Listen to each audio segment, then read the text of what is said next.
जो है वो क्लास स्टार्ट करने लगी हूँ, प्लीज जरा गौर से देखें। हमारा सेकंड लास्ट क्वेश्चन था question number 15. I don't know if it was completed और not, so I am going to start it again. Question number 15 only. 8:40. Question number 15 देखें आपने क्या लिखा हुआ है. In a trapezium ABCD. तो फर्स्ट ऑफ ऑल मैं एक ट्रेपीजियम ड्रॉ कर लेती हूँ. ये मैंने ट्रेपीजियम ड्रॉ कर दी.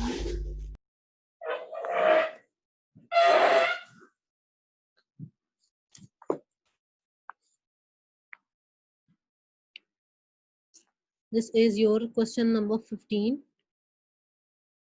Exercise 11B. Page number 276. ABCD is a trapezium in which AB is parallel to CD. AB is parallel to CD. AB and AD are of equal length. AB और AD दोनों की length equal है. BCD is 52 degrees. BCD, this angle is 52 degrees. ADC, this angle is 62 degrees. आपने first part में क्या find out करना है? A, B and D. A, B और D ये एंगल जो डायगोनल के थ्रू गुजरेगा, ये वाला एंगल आप लोगों ने फाइंड आउट करना है. तो सबसे पहले देखिए, क्योंकि ये दो पैरेलल लाइंस हैं, ये दो पैरेलल लाइंस हैं, तो 62 के ऑपोजिट उसका इंटीरियर एंगल पड़ा होना चाहिए. This is it's interior angle. मैं इस इंटीरियर एंगल को x का नाम देना चाह रही हूँ. So 62 plus x is equal to 180. Reason आपने क्या देना है? Because these are interior angles. Interior angles are interior angles add up to make 180 degree. 62 is being added on left side of equation, so on the other side it will be subtracted. X is equal to 10 minus 2 is 8, 7 minus 6 is 1 and 1 will remain as. X के लिए आपके पास आ गई 100. इसका मतलब ये वाला angle आपके पास है जी 118. अब आप देख रहे हैं अपनी ABD ट्रायंगल को. ABD ट्रायंगल को देख रहे हैं जिसमें आपकी दो साइड्स इक्वल हैं. Triangle in which two sides are equal is known as isosceles triangle. तो थर्ड साइड के एजेस पर बनने वाले जो एंगल्स हैं वो दोनों क्या होंगे? सेम होंगे. और मैंने उन दोनों एंगल्स को क्या ले लिया है? y. तो आप लिखेंगे जी ट्रायंगल ABD में 118 y और y, ये तीनों एंगल्स ऐड होकर क्या बना देंगे? 180, because sum of angle in a triangle is 180. 118 y and y will be 2y is equal to 118. Oh sorry, 180. 118 is being added on left side of equation. On the other side it will be subtracted. 180 minus 118. 2y is equal to 10 minus 8 is 2. 7 minus 1 is 6. 2 is being multiplied with a variable. On the other side it will be divided. 62 divided by 2. 2 3s are 6, 2 1s are 2. तो आपके पास y की value कितनी आ गई? 31. ये y आपके पास ये था ABD. तो इसका मतलब ABD एंगल जो है वो आपके पास कितना आ जाता है? 31.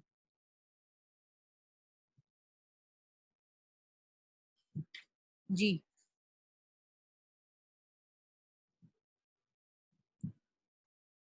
ये आपका मैंने क्वेश्चन नंबर 15 का फर्स्ट पार्ट सॉल्व किया जिसमें हमने ABD एंगल निकालना था. सबसे पहले 62 के अपोजिट इंटीरियर एंगल निकाला.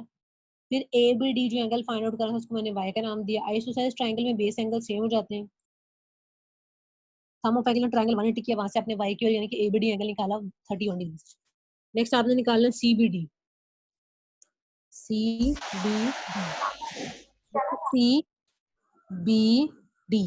ये वाला एंगल अब आप लोगों ने निकालना. CBD आपने ये एंगल निकालना.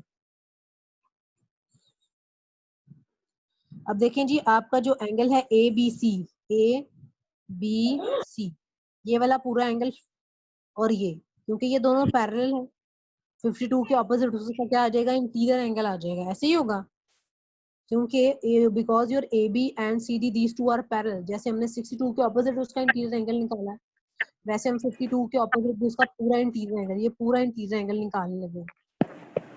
तो एंगल को G का नाम देने लगे बिकॉज मैंने X भी यूज कर लिया, Y भी यूज कर लिया, Z भी यूज कर लिया. So I'm going to use 52 plus Z is equal to 180. Reason आपने क्या लिख देना? Because these are interior angles. 52 is being added on left side of equation. On the right side it will be subtracted. z is equal to 10 minus 2 is 8, 7 minus 5 is 2 और ये आपके पास 1 ही रह जाएगा, 128 आ जाएगा आपकी z की वैल्यू। अब ये पूरा एंगल z है और इसके नीचे वाला जो एंगल था उसकी हमने कितनी वैल्यू निकाली है 31, ये 31 हमने इसके लिए, पूरा एंगल z है और लोअर एंगल कितना है 31। अगर मैं पूरे एंगल में से लोअर एंगल निकाल दूं तो ये ऊपर वाला एंगल मेरे पास बचेगा जो हमें चाहिए, BCD, DCB, ये वाला। तो मैं यहाँ क्या लिख देती हूँ कि अगर आप z में से माइनस कर दें 31 तो आपके पास एंगल आ जाएगा DBC। अगर आप पूरे z में से माइनस कर दें, अगर आप इस पूरे z में से ये वाला लोअर एंगल 31 माइनस कर दें तो आपके पास DBC ये अबव एंगल बच जाएगा। z is 128 minus 31 is equal to DBC। तो 8 minus 1 is 7, 12 minus 3 is 9। तो आपके पास जो एंगल है उसकी वैल्यू कितनी आ जाती है 97। DBC कहें या CBD करें, ये आपके पास क्या आ गया, आपका सेकंड पार्ट सॉल्व हो गया। तो ये आपका कंप्लीट हो गया question number 15।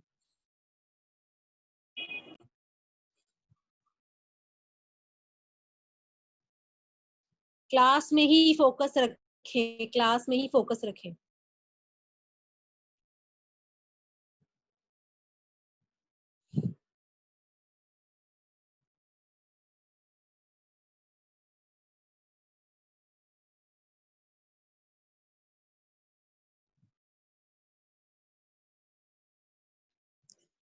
Next I'm going to start your question number 16.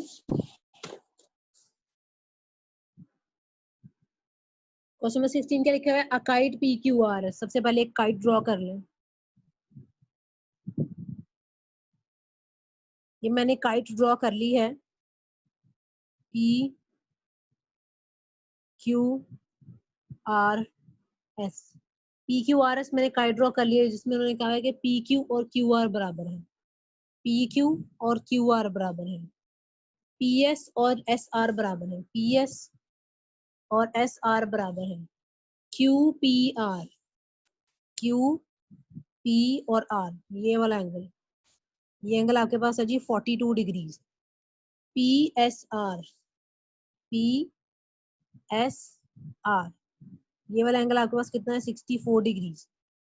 दोबारा से देख लें, आपके पास क्या है, you are given with the kite PQRS, PQRS kite आ गई, PQ and QR are equal, PQ और QR दोनों इक्वल है, PS and SR are equal, PS और SR ये दोनों बराबर है, QPR इज 42, QPR ये एंगल 42 आ गया, PSR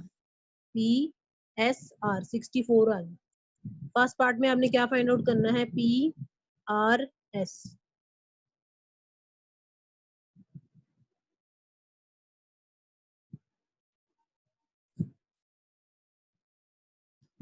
फर्स्ट पार्ट में आपने क्या फाइंड आउट करना है, PRS, ये आपने निकालना है PRS, ये एंगल आप लोगों ने निकालना है। तो आप ट्राइंगल मूव कर जाए जी PRS में, ट्राइंगल PRS में आ जाए। अब ट्राइंगल PRS में जा रहे हैं तो आपको पता चल रहा है कि एक ऐसी ट्राइंगल है जिसकी दो साइड्स इक्वल हैं, इसका मतलब है कि ये आइसोसेलेस ट्राइंगल बन जाएगी। थर्ड साइड क्या है, जिस पर बनने वाले दोनों एंगल क्या होंगे, सेम होंगे, क्योंकि आइसोसेलेस ट्राइंगल है।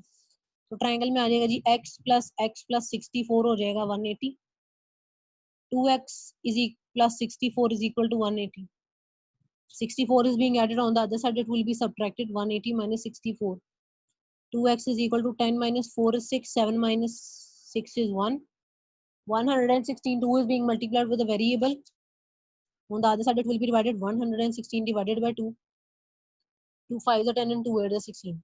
जो x है, जो PRS है, PRS ये आप लोगों ने कहा था, इसकी वैल्यू कितनी आ गई 58। हम इस ट्राइंगल में गए हैं क्योंकि दोनों साइड इक्वल है, तो आइसोसेलेस ट्राइंगल हो जाएगी, बेस एंगल सेम हो जाएगी। Sum of angle in a triangle is 180, वहां से आपने x की वैल्यू निकाली 58 डिग्री, ये आपका फर्स्ट पार्ट था। सेकंड पार्ट में आपने निकालना है PQR, PQR, PQR आ गया जी,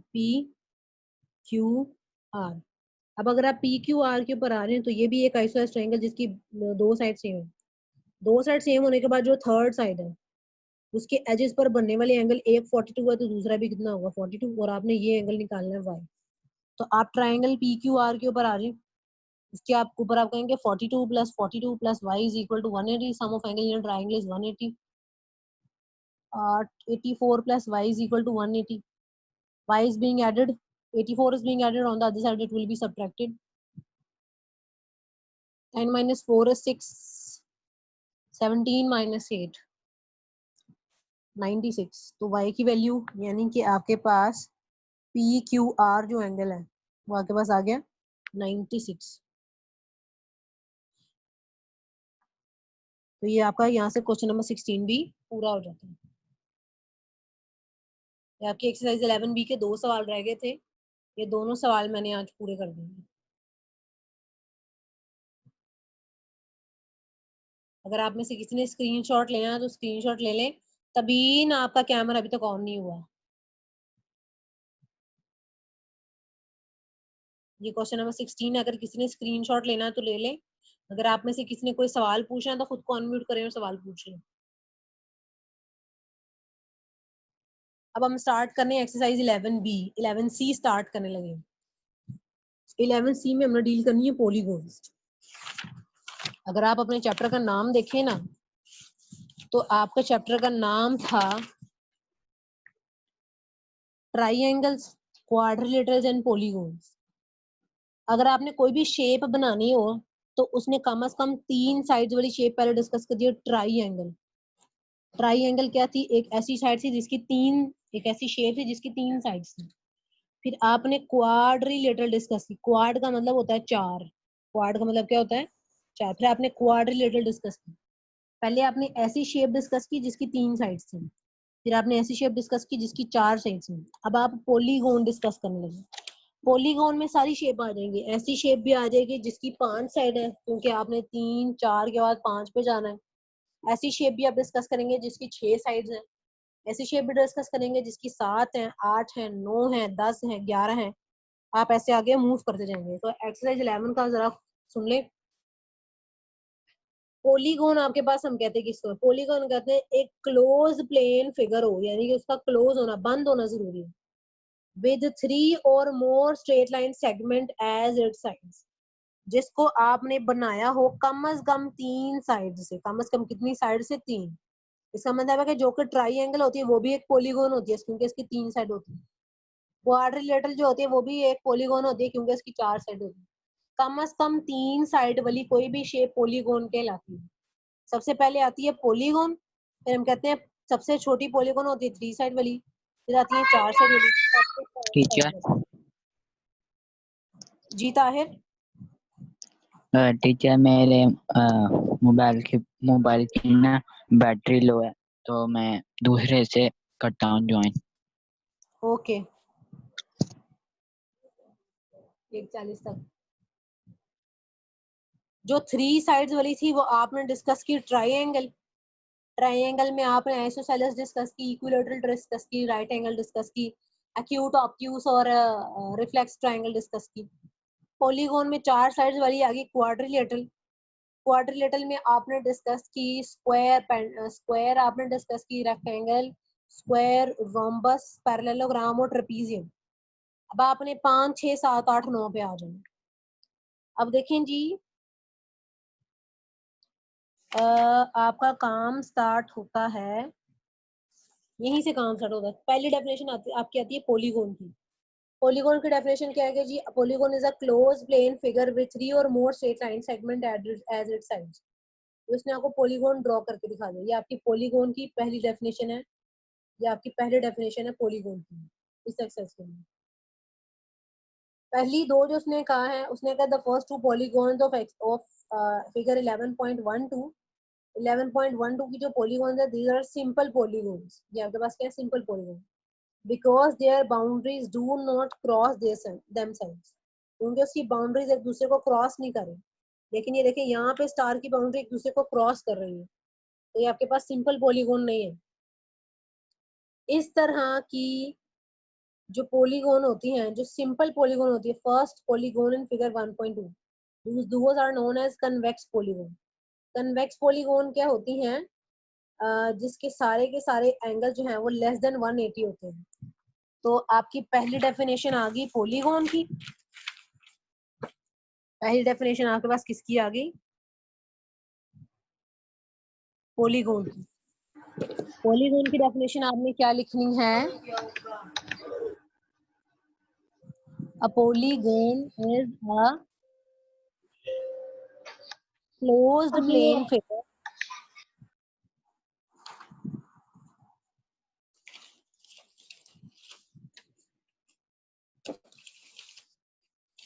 a polygon is a closed plane figure with 3 or more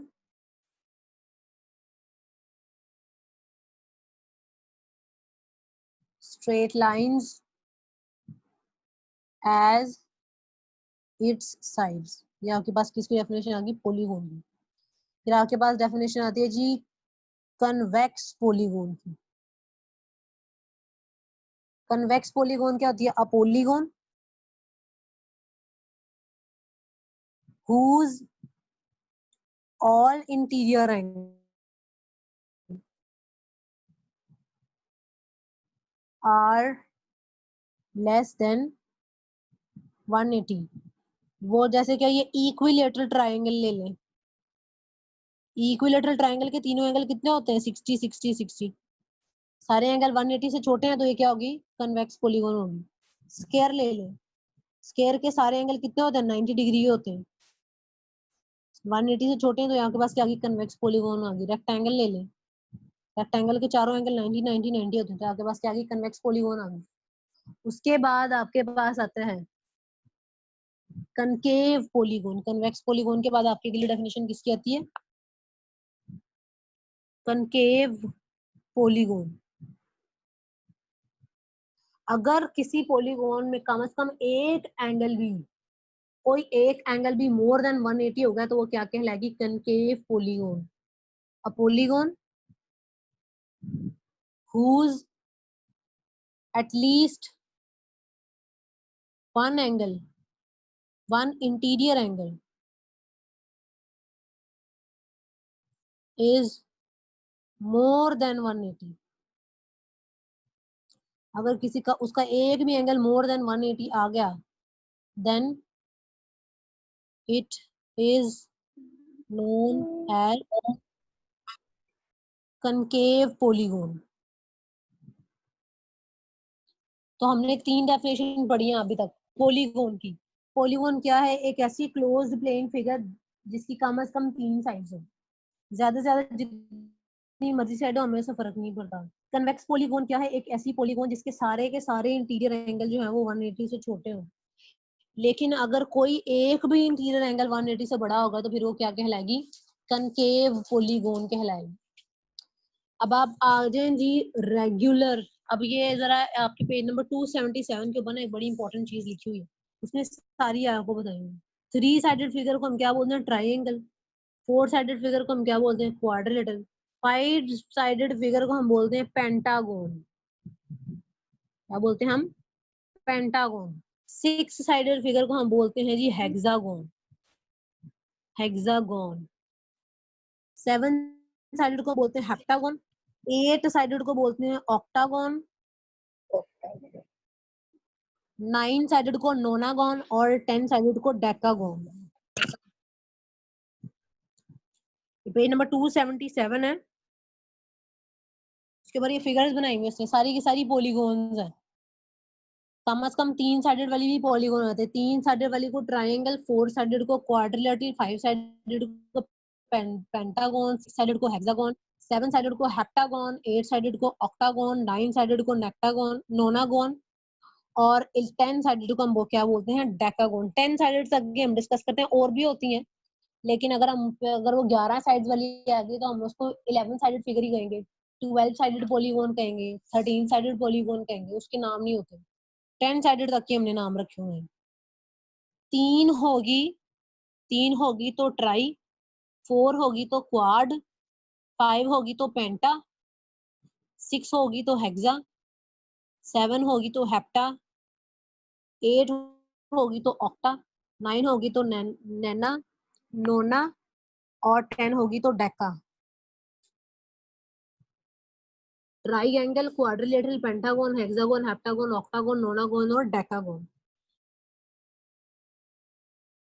ये नाम आप लोगों ने याद रखने।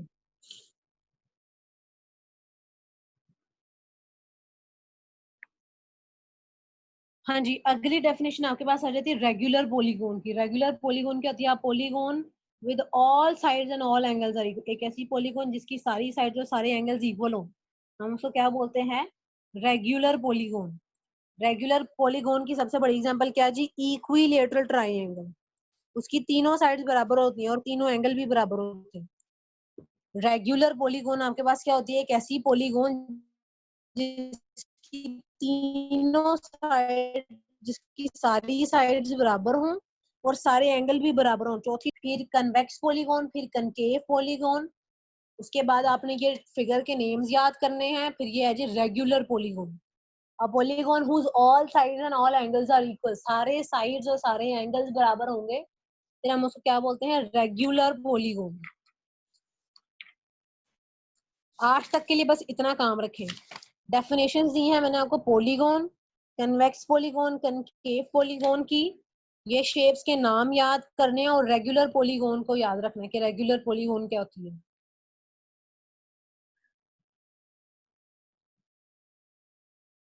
जी, क्लास 7 ने आज के काम से मुतालिक जो भी सवाल पूछने हैं पूछ लें। जी क्लास 7।